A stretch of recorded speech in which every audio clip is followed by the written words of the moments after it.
জনগণের নিরাপত্তা নিশ্চিতের পাশাপাশি আইন শৃঙ্খলা পরিস্থিতির উন্নতি করতে সেনাবাহিনীকে ম্যাজিস্ট্রেসি ক্ষমতা দিয়েছে সরকার। কিছুদিনের মধ্যে জনগণ এর সুফল পাবে বলে জানিয়েছেন স্বরাষ্ট্র উপদেষ্টা অবসরপ্রাপ্ত লেফটেন্যান্ট জেনারেল জাহাঙ্গীর আলম চৌধুরী। পুলিশি কার্যক্রম স্বাভাবিক না পাওয়া পর্যন্ত সেনা সদস্যরা এইভাবে দায়িত্ব পালন করবেন বলে জানান ডাক ও তথ্য উপদেষ্টা। এতে বেসামরিক প্রশাসনের সাথে দ্বন্দ্ব সৃষ্টি হবে না বলে মনে করছেন জনপ্রশাসন সচিব। রিপোর্টে জানাচ্ছেন মাহবুব কবির চপল। এলো ভিশন মুশকিল আসান অফার। যে কোনো ব্র্যান্ডের পুরনো ফ্রিজ নিয়ে চলে আসুন ভিশন শোরুমে আর নিয়ে যান নতুন ভিশন ফ্রিজ 20% পর্যন্ত ছাড়। এই ক্লান্তি লগ্নে বাংলাদেশ সেনাবাহিনী বাংলাদেশ শান্তি শৃঙ্খলার জন্য নির্বাহী ক্ষমতা পাবার পর বদলে গেছে সেনাবাহিনীর তৎপরতা।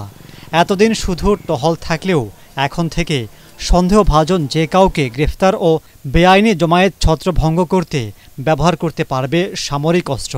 এমনকি ম্যাজিস্ট্রেটের ক্ষমতায় তাৎক্ষণিক সাজাও দিতে পারবেন সেনা অফিসাররা।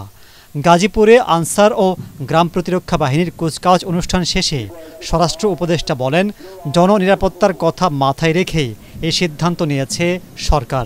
সেনাবাহিনী অনেক দিন যাবতেই কিন্তু মাঠে আছে, মানে তাদের তো একটা ক্ষমতার ভিতরে কাজ করতে হবে, প্লাস আমাদের অন্যান্য বাহিনী তো কিছু স্বল্পতা রয়ে গেছে, এটা পূরণ করার জন্য তো সেনাবাহিনী আমরা আনিছি। যেমন এই যে ম্যাজিস্ট্রেট পাওয়ারটা, এইটার সুবিধাটা ভোগ করবে বাংলার জনগণ। যারা কর্মযোগ্য এখনও জয়েন করে নাই তাদের আর জয়েন করতে দেওয়া হবে না এবং তাদের ক্ষেত্রে ডিসিপ্লিনারি অ্যাকশন নেওয়া হবে। তাদের থেকে কোনো ধরনের তাদের মাফ করা হবে না।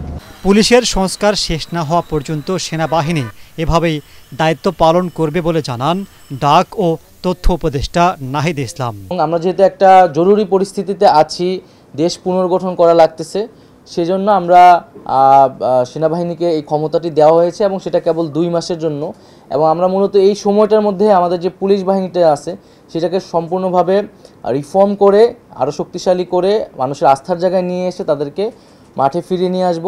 সেনাবাহিনীকে বিচারিক ক্ষমতা দেয়া হলেও বেসামরিক প্রশাসনের সাথে দূরত্ব তৈরি হবে না বলে মনে করছেন জনপ্রশাসন সচিব। জনবান্ধব পরিবেশে মানুষ চলাচল করতে পারে, সিকিউর ফিল করে, মানুষের মধ্যে যেন আস্থা থাকে, সব বাহিনী একসাথে একই আমব্রেলায় কাজ করছে, এই মেসেজটার জন্যই এই ধরনের একটা ক্ষমতার আমরা কি বলবো যে আমাদের বিভিন্ন বাহিনী কাজ করে না, তো এটা আরেক বাহিনীকে বিধি মোতাবেকই তাদেরকে এই ক্ষমতা দেওয়া হয়েছে। এটা কোনো ক্যাডারের ক্ষমতা না, এটা রাষ্ট্রের ক্ষমতা।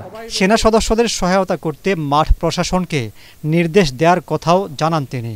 রাষ্ট্রীয় প্রয়োজনে দরকার। মাহবুব কবির চপল, ATN বাংলা, ঢাকা। এটা উত্তর দিয়ে দিছি।